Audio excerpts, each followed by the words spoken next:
Ladies and gentlemen, boys and girls, friends and neighbors, welcome to Mars Needs Movies. I'm one of your hosts, Precious D. And I'm the other one of your hosts, Honey Bee.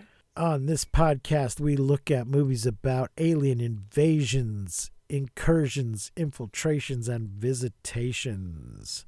Today, we're following up on one of our previous episodes with Return from Witch Mountain from 1978, the second in the Witch Mountain franchise. And tell me, Precious, how many are there?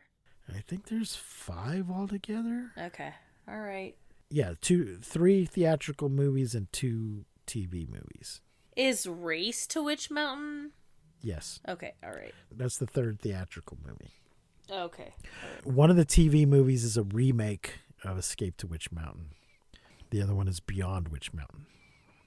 It is from 1978, 94 minutes in color in English.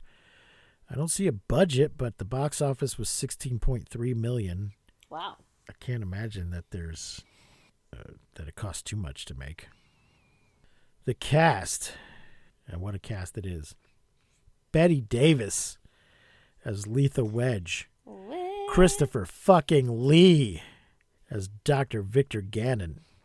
Kim Richards as Tia Malone. Ike Eisenman as Tony Malone. They are returning from the previous movie. Jack Sue as Mr. Yo-Yo Yokomoto. Jack Sue used to be on the sitcom Barney Miller that I was a big fan of. Anthony James as Sickle. Richard Bacallian as Eddie. Ward Costello.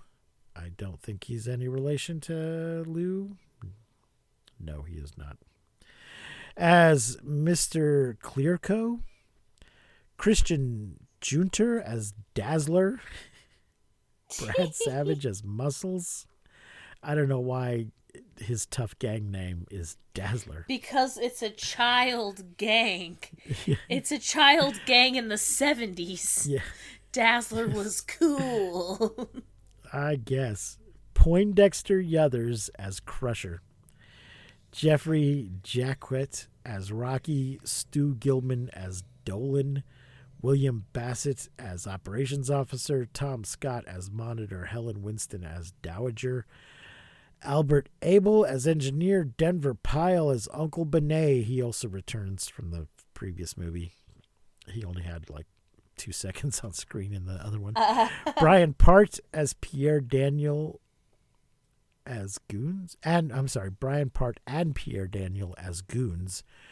Wally Brooke as Taxi Fare. Mel Gold as Security Guard. Bob Yothers as Cop. I'm going to assume that's the father of Poindexter. Casey Yeager as School Patrolman. Larry Mamorstein as Guard. Bob James as Gate Guard. Ruth Wachowski as Lady in Car. Adam Anderson as Man in Museum. Rosemary Lord as Woman in Museum. Ted Noose as Policeman. And Wally Burns as Man in Car. This one was not based on a novel, but the guy who wrote the first novel wrote a novelization of this one. If that makes sense. The difference being that the novelization came after the movie. Interesting. Based on the script. They do that sometimes. All right. Honeybee, what are your initial thoughts and feelings on Return from Witch Mountain? I'm not gonna lie. I don't really get this one. Yeah. I'm like, what? Why did they come back from their cushy little Witch Mountain to come and live in the fucking city alone? And they instantly get taken advantage of, and I'm just like, what? I just really, I was very, it was, I don't know, man. I don't really. It was supposed to be some kind of vacation, but they're not going to visit people they met in the first movie. And why would you just send them on their own? Yeah. Unsupervised when they had such a hard time out in the world before. Very weird. It would have been more interesting, I think, to learn about what was going on at Witch Mountain. Right. Yeah, I will say I love the like little kids, like the gang, like that. I like how they're all Yeah. like, "We're trying to be tough." Like I was like, "Hell yeah!" I like that she like had friends, but I just hated how they like were split up the whole movie, and then like how Yeah. he was just like, being controlled. I just didn't like that at all. They like just kidnapped, they drugged this kid and then like kidnapped him, and I don't know, it was just like I don't really like this movie, which sucks because I really liked the first one, but I did not like this one. Yeah, it's really weird. It's a strange direction to go in. Well, I have a plot here from Wikipedia. Thank you, Wikipedia. Tony and his sister Tia need a vacation. Why? Yeah, Why is why? it so stressful? From what? What's going Like on in Witch from Mountain? what? Yeah. Uncle Benet drops them off in their flying saucer at the Rose Bowl Stadium in Los Angeles, California, in broad daylight, after which the siblings quickly become separated from each other. A man named Dr. Victor Gannon and his assistant Letha Wedge witness Tony using his powers to save Letha's nephew Sickle from certain death. Isn't this because he's using his mind control thing on him? Yeah, he has some sort of like device that looks like a hearing aid, and then he like talks into Yeah. like the thing and like mind controls him. Yeah, so the guy's afraid of heights, and he uses mind control to force him to go to the edge of a roof, and then Breaks the device. drops the thing, so he can't tell him to stop. So yeah, as So soon that's it. as the So kids get Tony out of the sees this taxi, happening and yeah, grabs him. like has a premonition of it while they're in this taxi with like a crazy fucking taxi driver. Like they're instantly put in danger. It's wild. Like I was just like, whoa, it was insane. Yeah. So yeah, he sees it and stops him. Molecular mobilization. Oh God, yeah. It made I'm like, what are you talking about? What those are words. They don't Those mean are anything words. in the way you're using them. Realizing that Tony has supernatural powers, Dr. Gannon drugs the boy with a tranquilizer shot and takes him back to their laboratory. Horrifying. Horrifying. Yeah. There, Dr. Gannon successfully tests a new mind-controlling technology on him. Under its influence, Tony is completely hypnotized and does everything his kidnappers want him to do, including stealing gold from a museum exhibit and stopping Tia from finding them.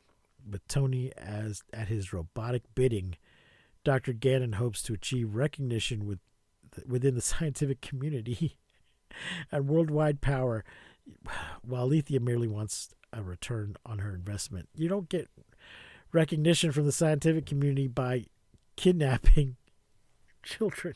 Drugging and kidnapping them. Yes. Ugh.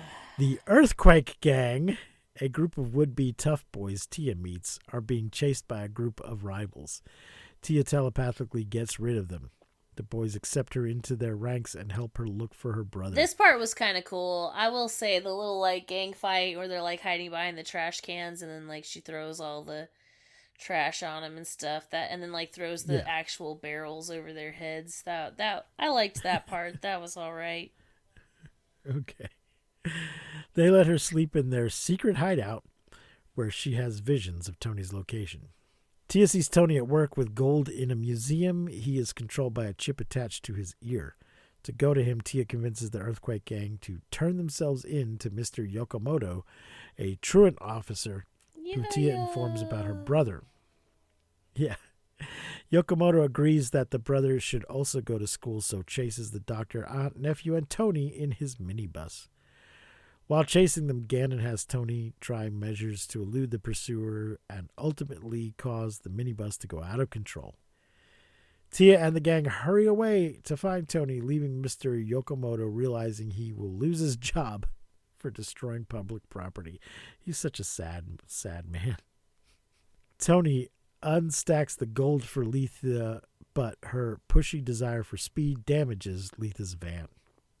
Using her telepathy to find Tony, Tia discovers his captor's hideout, but is caught by Sickle and placed in an anesthesia chamber by Gannon. Jesus. Unable to move, Tia telepathically asks a goat to find the Earthquake Gang. He's there at the lab, presumably to experiment on with mind control, I guess. Yeah. The gang follows the goat back to the hideout, and they free Tia and Tony. Letha, Sickle, and Victor drive to a plant to steal plutonium. Oh, why not? just plutonium. Tia traces their location and describes it as a big round ball. They come across Mr. Yokomoto, who tells them he lost his job, and the only thing that works in the minibus is the radio. The news given about the plutonium plant stresses on the term molecular flow. Okay. Tia then asks Mr. Yokomoto to drive them to the location after she telekinetically repairs the minibus so it will at least run. After Victor and his gang reach the site, he shuts down the plant's cooling system. In exchange for turning it back on, he demands $5 million. And they point out that this is equivalent to $25 million in 2025. A jet to escape and public acknowledgement of his achievements. The people working at the plant make arrangements for the money as soon as possible, but Tia reaches the site in time, where she and Tony battle to turn on the cooling system. Tia manages to turn it on, but Victor commands Tony to kill his sister. Tia realizes he is being controlled and destroys the device. Tony levitates Victor, Sickle, and Letha to the ceiling with no way of getting down.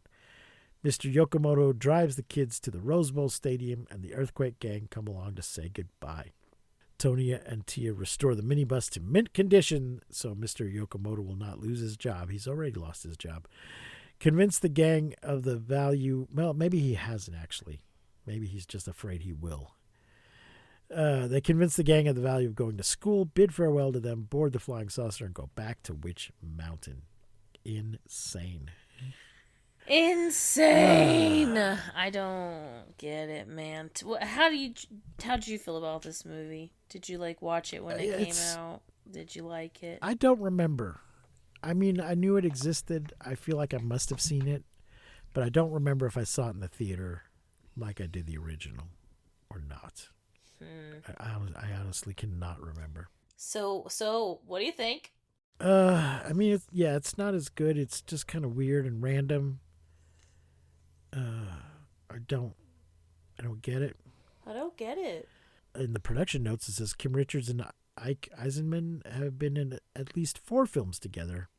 The Two Witch Mountains, a television film, Devil Dog, The Hound of Hell, and they have cameos in Race to Witch Mountain. They're also in a short film that I think is called the Blair Witch Mountain Project. That is on YouTube. I believe that's the title. So, there you go. Honeybee, what are you going to rate it? 2.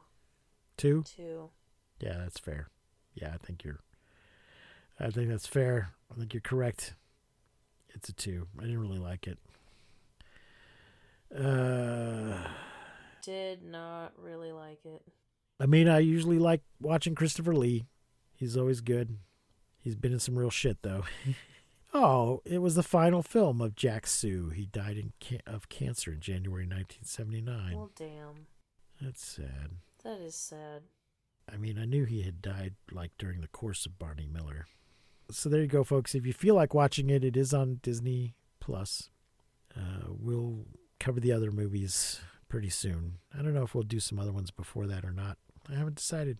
We're just on our other podcast we've been going through, which is called Monster Movie Fun Time Go. If somehow you don't know, we go through the history of kaiju movies chronologically, but this one's a little more loosey-goosey, and we just do whatever we feel like doing. So as long as it's got an alien coming to Earth, we will be willing to talk about it. So there you go. His real name was Goro Suzuki. I did not know that. Well, there you go, folks. That's Return to Witch Mountain. Please, if you like what we're doing, like and subscribe, rate and review. We've got a Patreon for this and our other podcasts. You can find a link to that at mmftg.com. Until next time, I have been Precious D. And I have been Honey Bee. Remember to keep watching the skies. We won't see you, but you will hear us next time on Mars Needs Movies.